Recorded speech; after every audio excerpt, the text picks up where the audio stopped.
വളരെ നല്ല എക്സ്പീരിയൻസ് ആയിരുന്നു. പിന്നെ ഇതെൻ്റെ ആദ്യത്തെ മൂവിയാണ് ഈ പറഞ്ഞ പോലെ. അപ്പോൾ എന്താ ഇപ്പോൾ പറയാം, ഞാൻ ഭയങ്കര ഓവർവെൽംഡാണ്, അതേപോലെ തന്നെ എക്സൈറ്റഡുമാണ്. പിന്നെ like we R giving a lot of message in A single movie, അതാണ് ഇതിൻ്റെ പ്രത്യേകത. പിന്നെ നമ്മൾ ചർച്ച ചെയ്യേണ്ടതും, ഇൻഫാക്ട് നമ്മൾ എന്നും ചർച്ച ചെയ്യേണ്ടതും നമ്മൾ തിരുത്തേണ്ടതുമായിട്ടുള്ള കുറേ കാര്യങ്ങൾ നമ്മൾ വീണ്ടും ചർച്ച ചെയ്യുകയാണ് ഈ മൂവിയിലേക്കൂടെ. എല്ലാവരും കാണുക.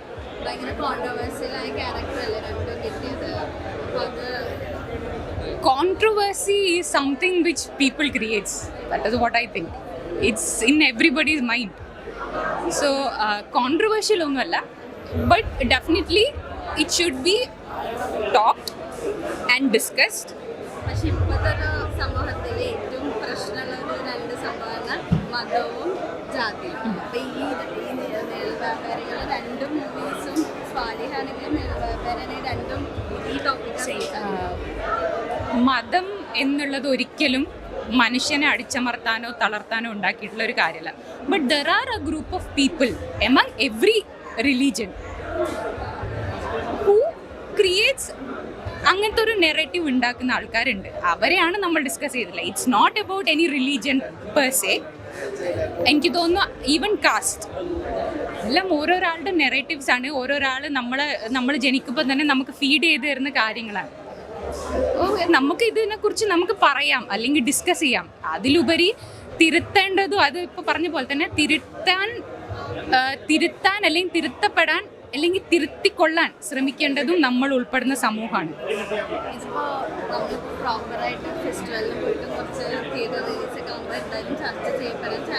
ഒബ്വിയസ്ലി അതാണ് നമ്മൾ ആഗ്രഹം. Criticism is A part of, നിങ്ങൾ എന്ത് ഒരു പ്രൊഡക്റ്റിൽ നിങ്ങൾ ഇൻവെസ്റ്റ് ചെയ്യുമ്പോഴും criticism is A part of it. So നമ്മൾ തീർച്ചയായും ക്രിറ്റിസിസം കേൾക്കുന്നതായിരിക്കും. അത് what ever it is, positive or negative, അതിൽ നല്ല കാര്യങ്ങൾ ഉൾക്കൊണ്ട് മുന്നോട്ട് പോകുക എന്നുള്ളതാണ്.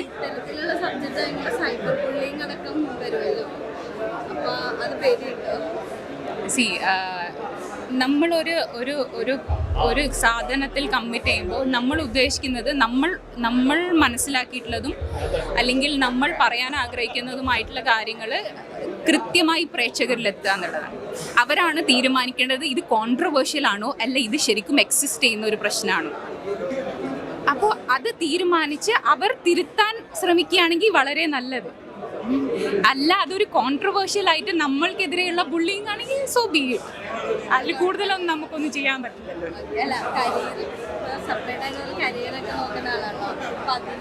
എന്നെ അപ്രോച്ച് ചെയ്യുന്നവർ ഇപ്പോഴും രോഗികളാണ്.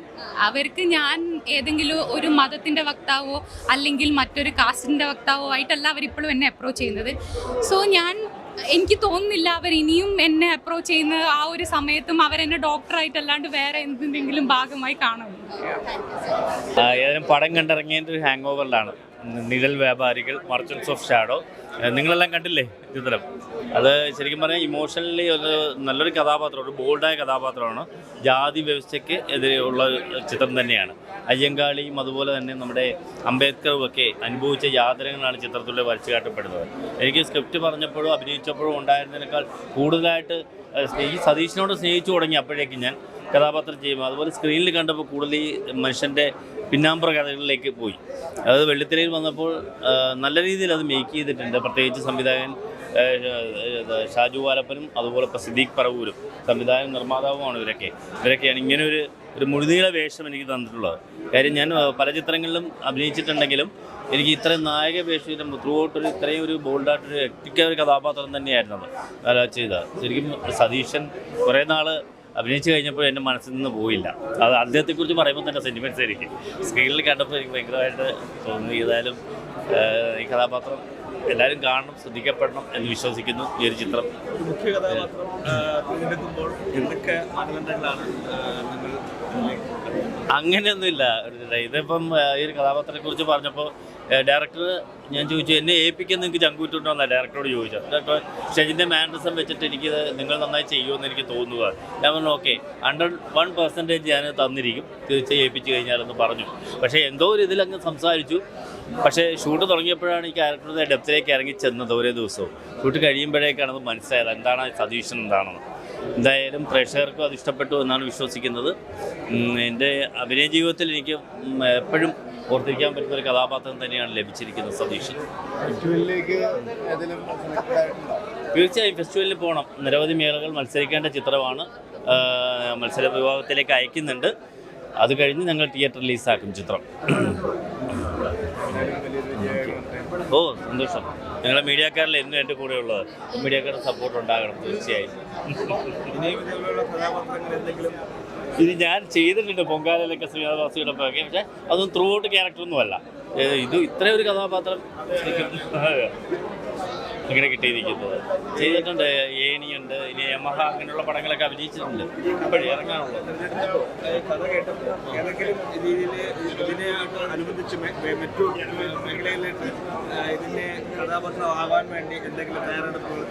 അല്ല, ഞാൻ സതീഷിനെ കുറിച്ചപ്പോൾ ഇദ്ദേഹം എനിക്ക് ഇതൊന്നും ഡയറക്ടർ ജീവിച്ചിരുന്ന വ്യക്തിയായിരിക്കണം. അപ്പം ഞാൻ ഡയറക്ടറോട് ചോദിച്ചു, എനിക്ക് ഈ വ്യക്തിയെ ഒന്ന് കാണാൻ പറ്റുമോ എന്ന് ചോദിച്ചു. കാണണമെന്ന് എനിക്ക് തോന്നി. പക്ഷേ ഡയറക്ടർ ഒന്ന് കാണണ്ട, ആദ്യം കണ്ട് അദ്ദേഹത്തിൻ്റെ പേരുമല്ല ഇതിലിട്ടിരിക്കുന്നത്. അപ്പോൾ അത് വേറൊരു മോശമൊക്കെ. അപ്പോൾ എൻ്റെതായ സ്റ്റൈലിൽ, അത് എൻ്റെതായ മാനറിസങ്ങളിൽ ഇമ്പ്രൂവൈസ് ചെയ്ത് എങ്ങനെ ചെയ്യാൻ പറ്റുമെന്ന് എനിക്ക് തോന്നി. അത് ഒരു പക്ഷേ ആ കഥാപാത്രം കാണാൻ നന്നായി, കാണാൻ ആ സ്റ്റൈലും ഒക്കെ രൂപപ്പെടുത്തി. എൻ്റെതായ രീതി സതീശൻ എങ്ങനെ മോൾഡ് ചെയ്തെടുക്കാമെന്ന് എനിക്ക് തോന്നിയിട്ടാണ് ഞാൻ ചെയ്തത്. മനസ്സിലൊരു ഇതുണ്ടായിരുന്നു അത് ചെയ്യുന്നത്. ആദ്യത്തെ ചിത്രമാണെങ്കിലും അതും ഒരു ജാതി ഒരു ചില അനാചാരങ്ങളെ പറ്റിയാണ്. അതെ അതെ അതെ. അത് ഇങ്ങനെയുള്ള സിനിമകൾ ചെയ്യുമ്പോൾ ഒരു പരിധിവരെ അങ്ങനെയുള്ള സമൂഹത്തിൽ ചില എതിർപ്പുകൾ ഉണ്ടാവാൻ സാധിച്ചിട്ടുണ്ട്. തീർച്ചയായും. അല്ല, ഇത് ഫെസ്റ്റിവലിന് പോയി തിയേറ്ററിലേക്ക് വന്ന് നാടുകളിലേക്ക് എത്തുമല്ലോ, ഒരുപാട് ക്രൗഡ് പൊതുജനങ്ങൾ കാണും. അപ്പോഴേക്ക് തീർച്ചയായും എതിർപ്പും അതിശക്തമായ രീതിയിൽ ഇത് വരാൻ സാധ്യതയുണ്ട്. കാര്യം അങ്ങനെ ഒരു ജാതി വ്യവസ്ഥക്കെതിരെയല്ലേ, ചെറിയ കളിയല്ലല്ലോ ചെയ്തിരിക്കുന്നത്. അത് സംവിധായകരും നിർമ്മാതാവും ഒക്കെ തന്നെ അതിന് സംസാരിക്കും. അതോടൊപ്പം തന്നെ അവർ തന്ന കഥാപാത്രം ചെയ്തു എന്നേ ഉള്ളൂ. ഓക്കെ, തീർച്ചയായും എന്നും നിങ്ങളുടെ സപ്പോർട്ട് ഉണ്ടാകണം. നല്ല പടം, സമകാലിക പ്രശ്നങ്ങളെ വരച്ചു കാട്ടിയ നല്ലൊരു ചിത്രം. അതിന് ആ ജാതി മത കോമരങ്ങൾക്ക് കാണിച്ചു കൊടുക്കുന്ന ഏറ്റവും നല്ലൊരു ചിത്രം. ഈ അടുത്ത കാലത്ത് കൂടുതൽ ഇനിയും ഇതുപോലെയുള്ള ചിത്രങ്ങൾ ഇറങ്ങട്ടെ. ഷാജു വാലപ്പൻ എൻ്റെ എല്ലാവിധ അഭിവാദ്യങ്ങളും. സമകാലിക പ്രശ്നങ്ങൾ നല്ല രീതിയിൽ അവതരിപ്പിച്ചിട്ടുണ്ട്. നല്ലൊരു സിനിമയായിട്ട് എനിക്ക് തോന്നി. ഏത് പെർഫോമൻസ് സൂപ്പറായിരുന്നു. അതൊക്കെ അതിനനുസരിച്ചുള്ള ഇതല്ല, അതൊക്കെ ശരിക്കും തുറന്ന് കാണിക്കേണ്ട ഒരു സംഭവം തന്നെയാണ്. അതിപ്പോൾ ഇതിലൂടെ സിനിമയിലൂടെ തന്നെ തുറന്ന് കാണിച്ചിട്ടുണ്ട്. നല്ല സിനിമയായിരുന്നു. നല്ല സിനിമ എന്ന് പറഞ്ഞാൽ സ്വാഭാവികമാണ്. ഒരു പക്ഷേ വളരെ നല്ല ഒരു സന്ദേശം മുന്നോട്ട് വെക്കുന്നത്. ഈ ഇസ്ലാം മതവുമായി ബന്ധപ്പെട്ടിരിക്കുന്ന അന്ധവിശ്വാസങ്ങൾ ഏറ്റവും നന്നായി തുറന്നു കാണിക്കുകയും അതിനെതിരായി പടപൊരുതാൻ ആ കുടുംബത്തിൽ തന്നെ ഒരു വക്കീലുണ്ടാകുകയും ഒക്കെ ചെയ്യുന്നു. വക്കീലാണ് ഉണ്ടാകുന്നത് എന്നുള്ളത് വളരെ പ്രധാനപ്പെട്ട ഒരു പ്രത്യേകതയാണ്. അന്ധവിശ്വാസങ്ങൾക്കെതിരായിട്ടുള്ള ഇസ്ലാം മതത്തിലെ അന്ധവിശ്വാസങ്ങളുമായി ബന്ധപ്പെട്ട വളരെ നല്ല പ്രമേയമാണ്. മാത്രമല്ല, കുട്ടികളുടെ അഭിനയം എന്ന് പറയുന്നത് ഏറ്റവും മികച്ചു നിൽക്കുന്ന അഭിനയമാണ്. ആ കുട്ടി ഏറ്റവും അധികം പ്രശംസ അർഹിക്കുന്നുണ്ട്. ആ ചെറിയ കുട്ടി വളരെ ചെറിയ ഷോട്ടുകളിൽ കുറച്ച് വർത്തമാനത്തിൽ ആ കുട്ടി ഏറ്റവും മികച്ച അഭിനയമാണ് കാഴ്ചവെച്ചിരിക്കുന്നത്. അതുപോലെ തന്നെ തൻ്റെ അടുത്തോടു കൂടി നിൽക്കുന്ന, ഇതിനെ പ്രതിരോധിക്കാൻ വേണ്ടി തന്നെ തൻ്റെ അടുത്തോടു കൂടി നിൽക്കുന്ന അമ്മയുടെ ഷോട്ടിൽ അത് വളരെ നന്നായിട്ടുണ്ട്. ഏറ്റവും നല്ല മികച്ച സിനിമാനുഭവമാണ്. മറ്റൊന്ന് ജാതീയമായ ഡിസ്ക്രിമിനേഷനുമായി ബന്ധപ്പെട്ട വിഷയങ്ങളാണ്. അതും വളരെ നന്നായിട്ടുണ്ട്. കഥയൊക്കെ ഇഷ്ടപ്പെട്ട ജാതി മതത്തിനൊക്കെ പറ്റി പറയല്ലേ, അങ്ങനത്തെ കഥകൾ ഇനി വരണമെന്നുണ്ട്. സിനിമ ഞങ്ങൾ ഇതിൻ്റെ ഒരു ചെറിയ ഭാഗമാവാൻ കഴിഞ്ഞു. സാലിഹൊക്കെ ഒരു വേറൊരു തലത്തിലേക്ക് ഞങ്ങൾ ആ സമയത്ത് ഷൂട്ടിങ്ങിൻ്റെ സമയത്ത് തോന്നിയില്ലെങ്കിലും വല്ലാത്തൊരു തലത്തിലേക്ക് പോയെന്ന് നിങ്ങൾക്കും അങ്ങനെ ഫീൽ ചെയ്തിട്ടുണ്ടാവും എന്ന് വിചാരിക്കുന്നു. കാരണം ഇപ്പം നായികയായിട്ട് വന്ന അവരൊക്കെ 1-2 ഡയലോഗ് മാത്രമേ ഉള്ളൂ. പക്ഷെ ഒന്നും വാക്കുകളില്ല. കാരണം ആ ഒരു പ്രത്യേക തലത്തിലേക്ക് ഒരു ഇൻ്റർനാഷണൽ ഒരു ഇറാനിയൻ പടത്തിൻ്റെയൊക്കെ ഒരു ലെവലിലേക്ക് പോയിട്ടുണ്ടോ എന്ന് പോലും ഞങ്ങൾ ആഗ്രഹിക്കുകയല്ല, ഒരു തോന്നുന്നുണ്ട്. ഇനി എല്ലാം പറയേണ്ടത് പ്രേക്ഷകരാണ്. ഒരു സമാന്തര സിനിമ എന്നുള്ളതിൽ വിട്ട് വേണമെങ്കിൽ മറ്റ് തിയേറ്ററുകളിലേക്കും കടക്കാവുന്നതായിട്ട് എനിക്ക് തോന്നുന്നുണ്ട്. അല്ല, ഞാൻ ഈ സിനിമയുടെ ഭാഗം കൂടിയാണ്. അപ്പോൾ അതുകൊണ്ട് ഞാനല്ല പറയേണ്ടത്, കണ്ടവരാണ്. അപ്പോൾ രണ്ട് സിനിമയും രണ്ട് ഡിഫറെൻ്റ് ആയിട്ടാണ് ചെയ്തേക്കുന്നത്.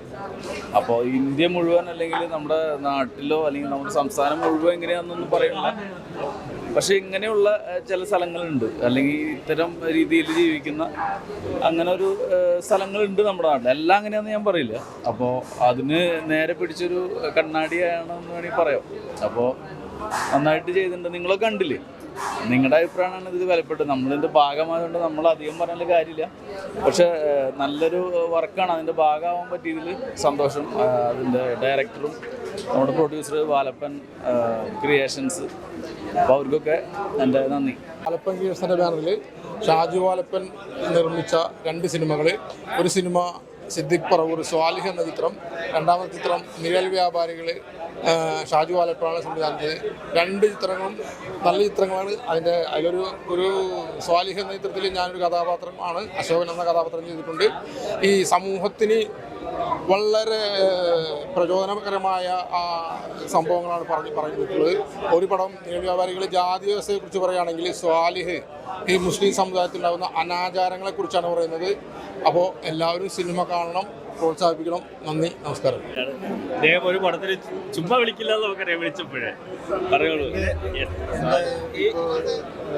ആദ്യ ഷോ കഴിഞ്ഞിറങ്ങി അല്ല, നമ്മളിതൊരു പ്രതീക്ഷ നമ്മുടെ ടെക്നീഷ്യന്മാരൊക്കെ നമ്മുടെ ക്രൂവിന് മാത്രം വെച്ചതാണ്, മീഡിയക്കാർക്കും വേണ്ടി.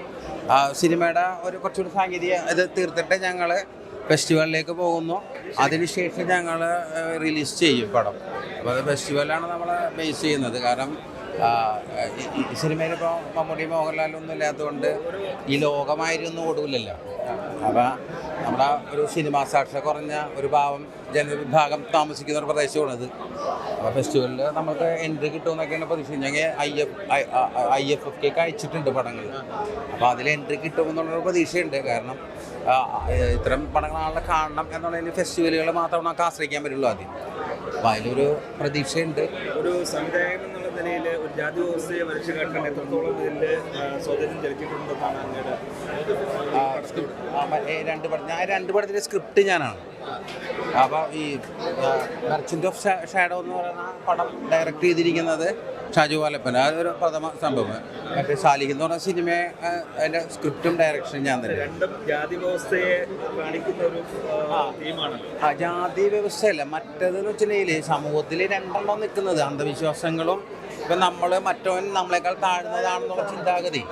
അത് ഭയങ്കര ഡേഞ്ചറാണത്. അത് ആൾക്കാരുടെ മനസ്സിലാണുള്ളത്. ഇപ്പം അയ്യങ്കാളി പോലുള്ള ആൾക്കാർ അല്ലെങ്കിൽ ശ്രീനാരായണ ഗുരു ഉണ്ടായിരുന്ന സമയത്തൊക്കെ പ്രത്യക്ഷമായിട്ടുണ്ടായിരുന്ന സംഭവം ഇപ്പോൾ ആളുകളുടെ മനസ്സിൽ നിലനിൽക്കുന്നു.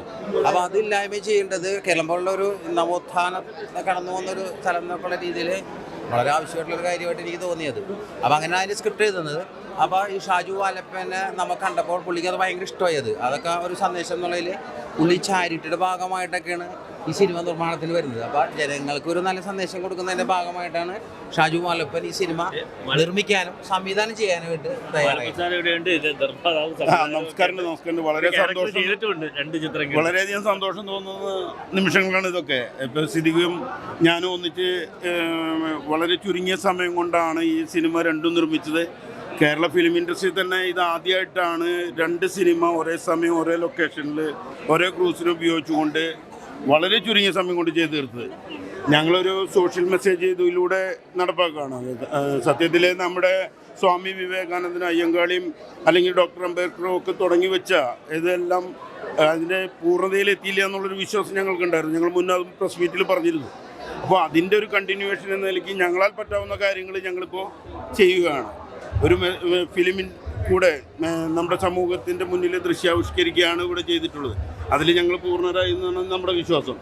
ഞങ്ങളുടെ ക്രൂസ് എല്ലാം ഒത്തൊരുമിച്ചാണ് ഇതുപോലെ പ്രവർത്തിക്കുന്നത്. ഇനിയും ഇതുപോലെയുള്ള കാര്യങ്ങൾ പ്രശ്നങ്ങളുമായി ഞങ്ങൾ വീണ്ടും വരും. അത് സാമൂഹിക പ്രശ്നം മാത്രമല്ല, ജനത്തിന് സന്തോഷിക്കാനുള്ളതായിട്ട് ഞങ്ങൾ തിരിച്ചെത്തും. അതിനുള്ള തയ്യാറെടുപ്പിലാണ്. ഒരു ടീം വർക്ക് ഇവിടെ ആരംഭിക്കുകയാണെന്ന് നിങ്ങൾക്ക് ജനത്തിനോട് പറയാനായിട്ടൊരു അവസരം കൂടിയായിട്ട് ഉപയോഗിക്കുകയാണ് കേട്ടോ.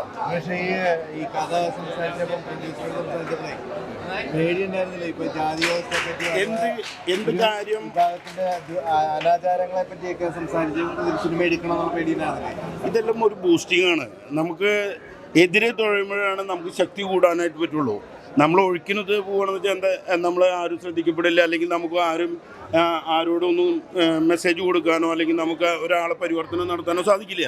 അപ്പം നമ്മൾ ഒഴുക്കുന്നതിനെതിരെ തുഴയുക. എൻ്റെ ചെറുപ്പം തൊട്ട് ഞാൻ അതാ ശീലിച്ചിട്ടുള്ളൂ, അതാണ് ചെയ്തുകൊണ്ടിരിക്കുന്നത്. ഞാൻ ബിസിനസ്സുകാരനാണ്, സോഷ്യൽ വർക്കറും കൂടിയാണ്.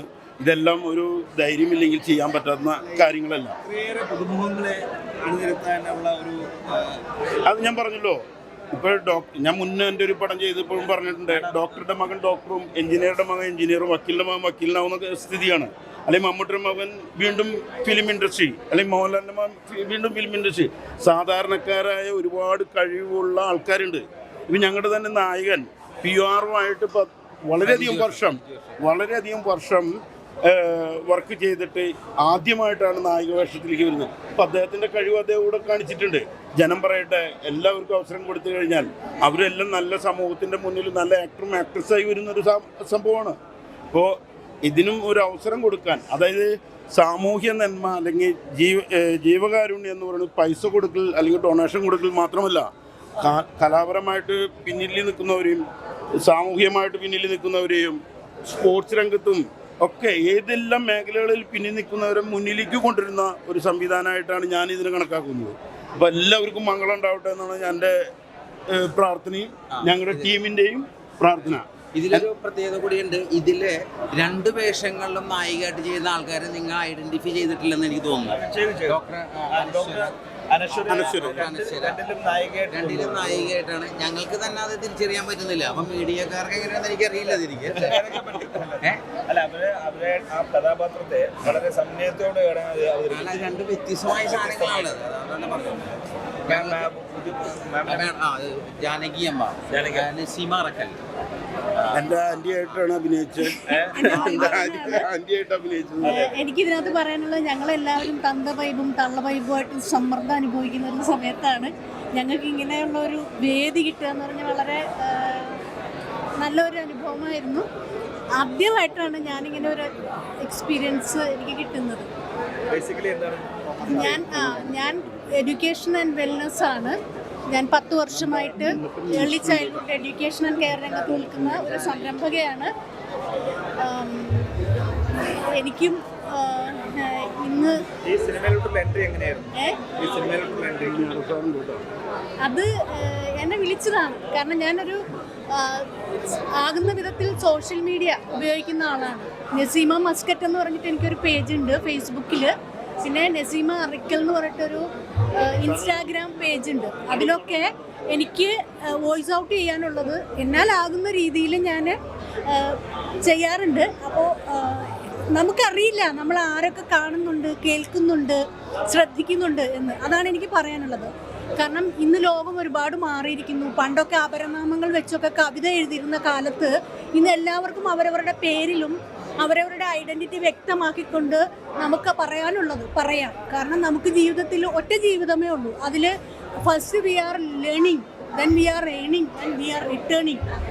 അത് എന്ത് ഏൺ ചെയ്തു, എന്ത് ലേൺ ചെയ്യുന്നു, അത് നമ്മുടെ സ്വകാര്യ വിഷയങ്ങളാണ്. ഇപ്പം മിസ്റ്റർ ഷാജു വാലപ്പൻ നല്ല മെറ്റീരിയൽ അല്ലെങ്കിൽ പണം സമ്പാദിച്ചു. പക്ഷേ ഞാൻ സമ്പാദിച്ചത് കുറച്ച് വിജ്ഞാനം മാത്രമാണ്. എൻ്റെ സാഹചര്യങ്ങൾ അങ്ങനെയായിരുന്നു.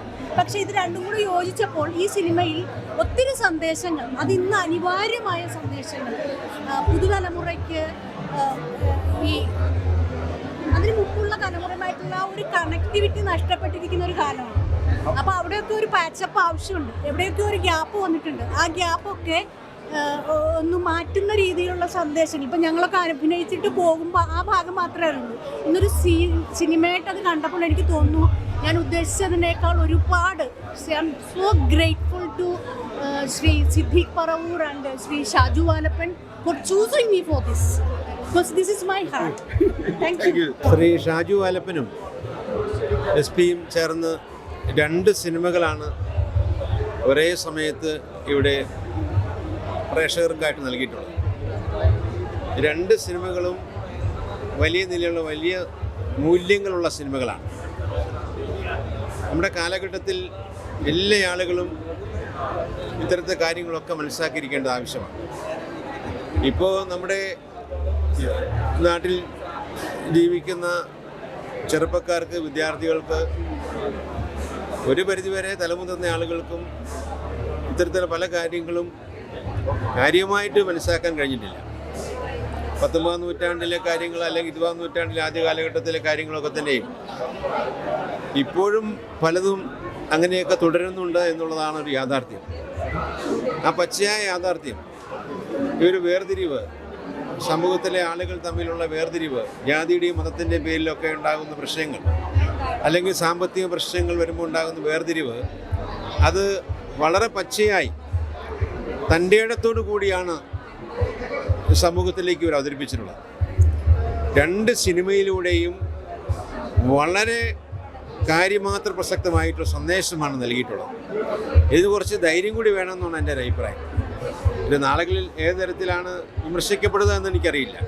പക്ഷെ വിമർശിക്കപ്പെട്ടാലും തീർച്ചയായിട്ടും ചെയ്തപ്പോൾ അവർ കാണിച്ചിട്ടുള്ള ഒരു സത്യസന്ധത, നീതിബോധം, പച്ചയായ കാര്യങ്ങൾ സമൂഹം അറിഞ്ഞിരിക്കേണ്ടതാണ്, അത് ബോധ്യപ്പെടുത്തേണ്ടതാണ് എന്നുള്ള വലിയൊരു ചിന്തയാണ് ഇതിൻ്റെ പിറകിലുണ്ടായിട്ടുള്ളത്. അതൊരു നല്ല ധൈര്യം കൂടിയാണ്. നല്ല ധൈര്യത്തോടു കൂടി നല്ല സന്ദേശങ്ങൾ പ്രിയപ്പെട്ട ശ്രീ ഷാജു വാലപ്പൻ, അദ്ദേഹവും എസ് പിയും കൂടി നൽകിയിരിക്കുകയാണ്. ഷാജു വാലപ്പനെ സംബന്ധിച്ചിടത്തോളം അദ്ദേഹം വ്യവസായ രംഗത്ത്, ബിസിനസ് രംഗത്ത് നിറഞ്ഞു നിൽക്കുന്ന ഒരു വ്യക്തിത്വമാണ്. പക്ഷേ അദ്ദേഹം സാമൂഹിക സേവന രംഗത്ത് കൂടി പ്രവർത്തിക്കുകയും നല്ല മൂല്യമുള്ള ഇത്തരത്തിലുള്ള കാര്യങ്ങൾ നമുക്ക് പറഞ്ഞു തരികയും ചെയ്യുന്നുള്ള ഏറ്റവും വലിയൊരു കാര്യമാണ്. ഇവർ 2 പേരെയും പ്രത്യേകം അഭിനന്ദിക്കുകയാണ്.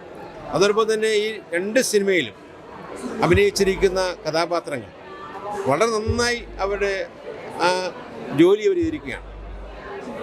നമ്മളാരും, ഞാൻ കണ്ടിട്ടില്ല ഇതിൽ പല ആളുകളെയും മെയിൻ സ്ക്രീനിലൊന്നും കാണാത്ത ആളുകളാണ്. പക്ഷേ അവരൊക്കെ വലിയ വാഗ്ദാനങ്ങളായി നാളുകളിൽ വരും എന്നുള്ളതിലായിരുന്നു ഒരു സംശയമില്ല. വളരെ ഭംഗിയായി അവർ പെർഫോം ചെയ്തിരിക്കുകയാണ്. നല്ല നിലയിൽ അവരുടെ അഭിനയം കാഴ്ചവെച്ചിട്ടുണ്ട്. ഞാനിവർ പ്രത്യേകമായിട്ട് അഭിനന്ദിക്കുകയാണ്. തീർച്ചയായിട്ടും വളർന്നു വരട്ടെ, വളർന്നു വരും. കലാലോകം, കേരളം, സാംസ്കാരികത്തിൻ്റെ വലിയ കാര്യങ്ങൾ ഉയർത്തിപ്പിടിക്കുന്ന നമ്മുടെ കേരളത്തിൽ ഇത്തരത്തിലുള്ള ആളുകൾക്ക് വലിയ അവസരങ്ങളുണ്ട്. ഞാൻ പ്രത്യേകമായിട്ട് അഭിനന്ദിക്കുകയും ചെയ്യുന്നു. എല്ലാവരെയും അഭിനന്ദിക്കുന്നു. പ്രിയപ്പെട്ട ഷാജു വാലപ്പനെയും എസ് പിയെയും ഒരിക്കൽ കൂടി അഭിനന്ദിക്കുന്നു. ശ്രീ ഷാജു വാലപ്പനും എസ് പിയും സംവിധാനം ചെയ്ത 2 ചിത്രങ്ങളും കാണാൻ സാധിച്ചതിൽ വളരെ അതിയായ സന്തോഷമുണ്ട്. ഇന്ന് നമ്മുടെ സമൂഹത്തിൽ ആർട്ടിഫിഷ്യൽ ഇൻ്റലിജൻസിൻ്റെ കാലഘട്ടമാണെങ്കിൽ പോലും സമൂഹത്തിലെ പഴയ കാലഘട്ടത്തിലുള്ള പല അരുതാത്ത കാര്യങ്ങളൊക്കെ ഇപ്പോഴും നടക്കുന്നുണ്ട് എന്നതിൻ്റെ ഒരു നേർചിത്രമാണ് 2 ചിത്രങ്ങളിൽ കാണിച്ചിരിക്കുന്നുള്ളത്. ഒരു യാഥാർത്ഥ്യമാണ്. സ്വാഭാവികമായിട്ടും ഇങ്ങനെയുള്ള ചിത്രങ്ങൾ വരുമ്പോൾ സമൂഹത്തിൽ നടമാടിക്കൊണ്ടിരിക്കുന്ന, ഇന്ന് കാണുന്ന പല